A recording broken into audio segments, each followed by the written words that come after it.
नमस्कार प्रिय दर्शकों, स्वागत है आप सभी का आपके अपने YouTube चैनल पर। मैं पंडित नितिन शास्त्री आप सभी का बहुत बहुत स्वागत करता हूं। प्रिय भक्तजनों, आप सभी स्वस्थ होंगे, माता रानी से ऐसी प्रार्थना करते हैं।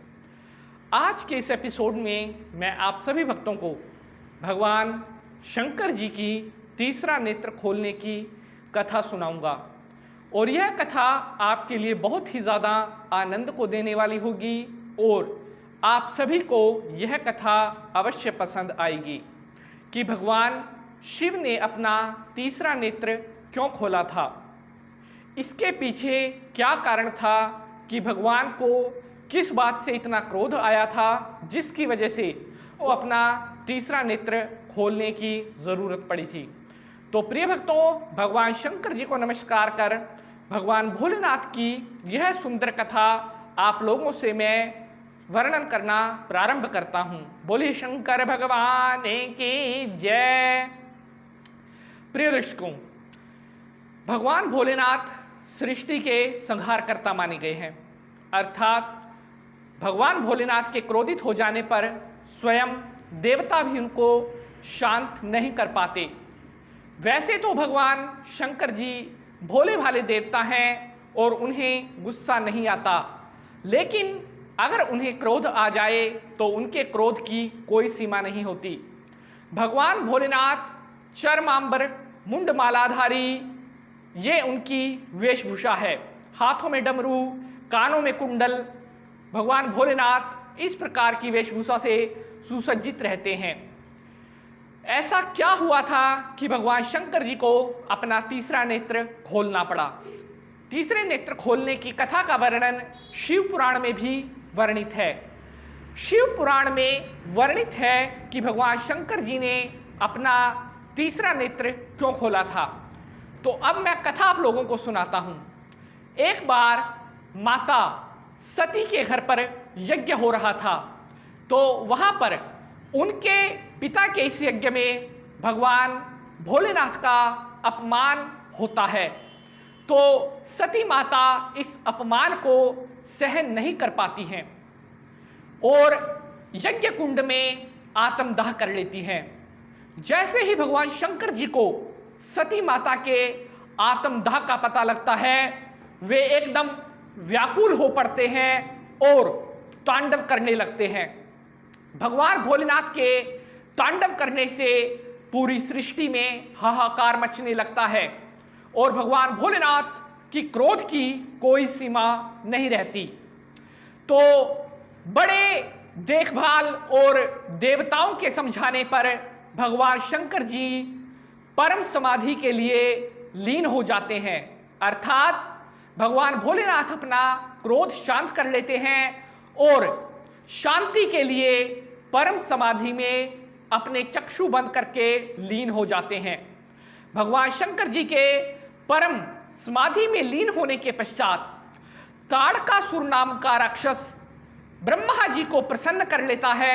उनकी तपस्या करने के बाद ब्रह्मा जी से वरदान मांगता है कि उसकी मृत्यु केवल भगवान शिव के पुत्रों द्वारा ही हो सकती है, अन्य किसी के द्वारा नहीं।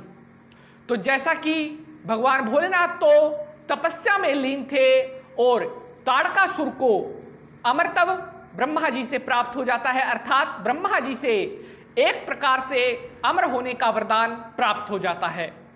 इस प्रकार ताड़कासुर अमर होने के बाद का व्याभिचार बढ़ने लगता है, उसका आतंक और उसकी राक्षसी प्रवृत्तियां दिन प्रतिदिन बढ़ती जाती हैं, जिससे देवता आदियों में रोष उत्पन्न होता है।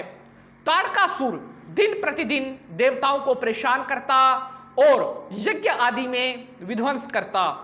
तो सभी देवता इस बात से परेशान होते हैं और उसके बाद भगवान शंकर जी को तपस्या से जगाने के लिए कामदेव को इस काम के लिए चुनते हैं और कामदेव को सेनापति बनाकर भगवान शंकर जी की तपस्या भंग करने के लिए शंकर जी के पास भेजते हैं। तो कामदेव भगवान भोलेनाथ के पास जाते हैं और वहां पर एक आम के वृक्ष के पीछे छुपकर भगवान शंकर जी के ऊपर पुष्प का बाण चलाते हैं।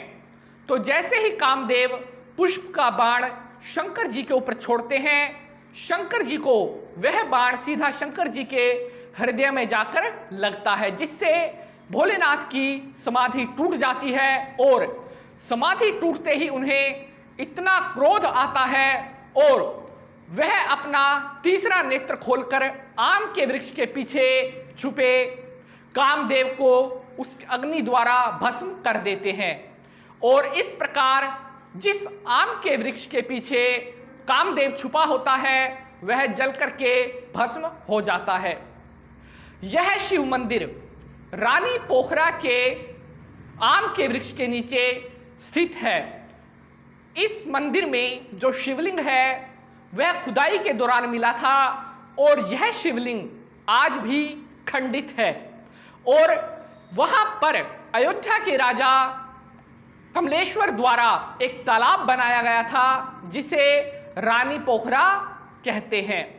तो प्रिय साथियों, यह थी भगवान भोलेनाथ की तीसरा नेत्र खोलने की कहानी। इस कहानी को आप शिव पुराण में भी जाकर के पढ़ सकते हैं कि किस प्रकार से भगवान शंकर जी को क्रोध आने पर उन्होंने अपना तीसरा नेत्र खोलकर कामदेव को भस्म कर दिया था। भगवान शंकर जी को जब क्रोध आता है तो केवल और केवल उनकी भक्ति के द्वारा ही उनको शांत किया जा सकता है। और भगवान भोलेनाथ वैसे तो भोले भाले देवता हैं और सारी सृष्टि को अपने बालक के रूप में उनको आशीर्वाद प्रदान करते हैं, लेकिन भोलेनाथ की भक्ति करो और उनका शुभ आशीर्वाद प्राप्त करने के लिए ओम नमः शिवाय का सदैव जप करते रहना अवश्य चाहिए। प्रिय साथियों, इस प्रकार से आज के इस वीडियो में मैंने आपको भगवान भोलेनाथ के तीसरा नेत्र खुलने की यह कहानी सुनाई। आशा करते हैं आप सभी को यह कहानी बेहद पसंद आई होगी। अगर कहानी आपको अच्छी लगी है तो इसे अपने मित्रों के साथ, अपने दोस्तों के साथ, अपने परिवारजनों के साथ शेयर अवश्य करें। अगर आपका कोई प्रश्न है तो अपना प्रश्न कमेंट बॉक्स में या लिंक में दी गई ईमेल आईडी में छोड़ सकते हैं। प्रिय साथियों, अगर आप चैनल पर नए हैं तो चैनल को सब्सक्राइब करने के बाद बेल का निशान जरूर दबा लें, जिससे आपको आने वाली हर वीडियो के बारे में सबसे पहले पता चल सके। प्रिय साथियों, आज के लिए बस इतना ही। अगले अंक में किसी नए विषय के साथ, या अगर आप किसी विषय पर हमारी तरफ से कोई प्रश्न का उत्तर चाहते हैं तो वह प्रश्न भी आप कमेंट बॉक्स में छोड़ सकते हैं। मिलते हैं अगले अंक में किसी नए विषय के साथ। तब तक के लिए आज्ञा दीजिए। जय माता की। माता रानी आप सभी भक्तों का कल्याण करे। ओम नमः शिवाय। हर हर महादेव।